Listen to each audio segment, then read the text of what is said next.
This program brought to you by Kalyan jewellers, अब oak tree road, New Jersey में। Lawson Travels, where experience meets excellence. Lakshmi silks, TB road, Kottayam. Pravasi channel daily news ബുള്ളറ്റിനിലേക്ക് എല്ലാ പ്രേക്ഷകർക്കും സ്വാഗതം. പ്രവാസി channel ഇപ്പോൾ എല്ലാ streaming ഡിവൈസുകളിലും ലഭ്യമാണ്. Download media app use on any of your streaming device or in smart television.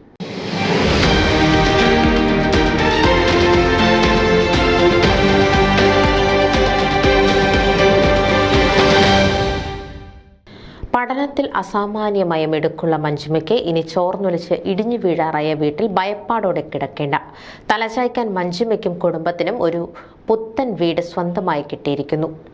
Alappuzha ജില്ലയിലെ Mannancheri government ഹൈസ്കൂളിൽ നിന്ന് +2 പരീക്ഷയിൽ എല്ലാ വിഷയത്തിനും A+ വാങ്ങിയ മഞ്ജിമയുടെ വീടിന്റെ ദയനീയാവസ്ഥയറിഞ്ഞ് എത്തിയ സൗത്ത് ഫ്ലോറിഡയിലെ പ്രമുഖ മലയാളി സംഘടനയായ നവകേരള മലയാളി അസോസിയേഷനാണ് ഈ നിർധന കുടുംബത്തിന് വീട് വെച്ച് നൽകി അവരുടെ ചിരകാല സ്വപ്നത്തിന് ചിറകുകളേകിയത്.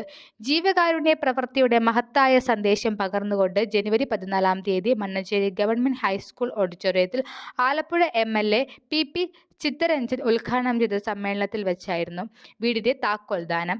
നവകേരള അസോസിയേഷൻ മുൻ പ്രസിഡന്റും ട്രഷററുമായ സുശീൽ കുമാർ നാലകത്ത്, മുൻ പ്രസിഡന്റും അഡ്വൈസറി ബോർഡ് മെമ്പറുമായ മാത്യു വർഗീസ്, മുൻ പ്രസിഡന്റ് ജെയിൻ വാത്തിയേലിൽ, മുൻ പ്രസിഡന്റും ഉപദേശ സമിതി അംഗവുമായ ജോസഫ് പാണിക്കുളങ്ങര എന്നിവർ ചേർന്നാണ് താക്കോൽദാനം നിർവഹിച്ചത്.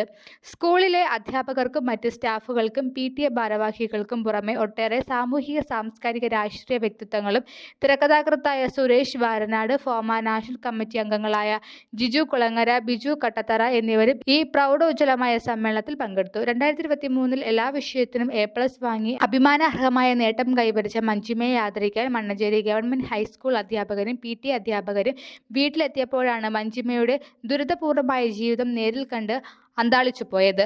സ്കൂളിൽ ഏവർക്കും പ്രിയങ്കരിയായ മഞ്ജിമ താമസിക്കുന്നത് അടച്ചുറപ്പില്ലാത്ത വീട്ടിൽ. മഴ പെയ്താൽ മുറി മുഴുവൻ വെള്ളത്തിലാകും. പഠനത്തിന് പുറമെ പാഠ്യേതര വിഷയങ്ങളിലും പ്രതിഭ തെളിയിച്ച മഞ്ജിമ അഭിമാനക്ഷതമോർത്ത് തൻ്റെ ദുരിത ജീവിതത്തെക്കുറിച്ച് ആരോടും ഒന്നും പറഞ്ഞിരുന്നില്ല. പക്ഷേ പരിമിതപകരമായ ആ സാഹചര്യം നേരിൽ കണ്ടവർക്കെല്ലാം വലിയ മനോവേദനയാണ് ഉണ്ടാക്കിയത്. ക്ലാസ് ടീച്ചറായിരുന്ന ബിദു നെഹർ ആണ് മഞ്ജിമയുടെ ഈ ദുരവസ്ഥ നവകേരള മലയാളി അസോസിയേഷൻ ഭാരവാഹികളുമായി പങ്കുവച്ചത്. മഞ്ജിമയുടെ ജീവിത സാഹചര്യം മനസ്സിലാക്കി അസോസിയേഷൻ പ്രവർത്തകർ അവസരോചിതമായി തന്നെ ആദ്യത്തെ വീട് മഞ്ജിമയ്ക്ക് നിർമ്മിച്ചു നൽകാൻ തീരുമാനിക്കുകയും ഈ വിവരം നവകേരള മലയാളി അസോസിയേഷന്റെ ട്രഷറർ സൈമൺ പാറത്തായം അവരെ അറിയിക്കുകയും ചെയ്തു. ജൂൺ മാസത്തിൽ വീടിന്റെ പണി ആരംഭിക്കുകയും ചെയ്തു.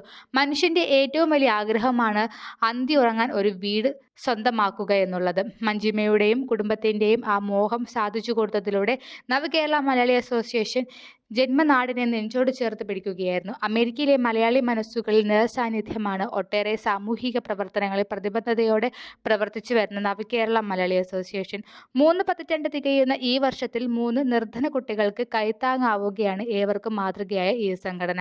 അതിൽ ആദ്യത്തെ വീടാണ് മഞ്ജിമയ്ക്ക് സമ്മാനിച്ചത്. അർപ്പണബോധവും ആത്മാർത്ഥതയും ഉത്തരവാദിത്വവും കൈമുതലായി പ്രവർത്തിക്കുന്ന നവകേരള മലയാളി അസോസിയേഷൻ ജന്മഭൂമിയിലും സൗത്ത് ഫ്ലോറിഡയിലെ മലയാളി സമൂഹത്തിലും അളവറ്റ ജീവകാരുണ്യ പ്രവർത്തനത്തിന്റെ കൊടിയേന്തിയാണ് ജൈത്രയാത്ര തുടരുന്നത്. പ്രതിസന്ധികളെ തരണം ചെയ്ത് സഹായം അർഹിക്കുന്നവരുടെ കണ്ണീരൊപ്പാൻ ഈ സംഘടന അവർക്കൊപ്പം എന്നും ഉണ്ടാവുമെന്ന് മുൻ പ്രസിഡന്റുമാർ വ്യക്തമാക്കി. ന്യൂസ് ഡെസ്ക് പ്രവാസി ചാനൽ. നിങ്ങളുടെ വാർത്തകളും വിശേഷങ്ങളും ഞങ്ങളെ അറിയിക്കാൻ മറക്കണ്ട. news@pravasichannel.com അല്ലെങ്കിൽ editor@tmaliali.com എന്ന ഇമെയിലിലേക്കോ വാർത്തകൾ അയയ്ക്കുക.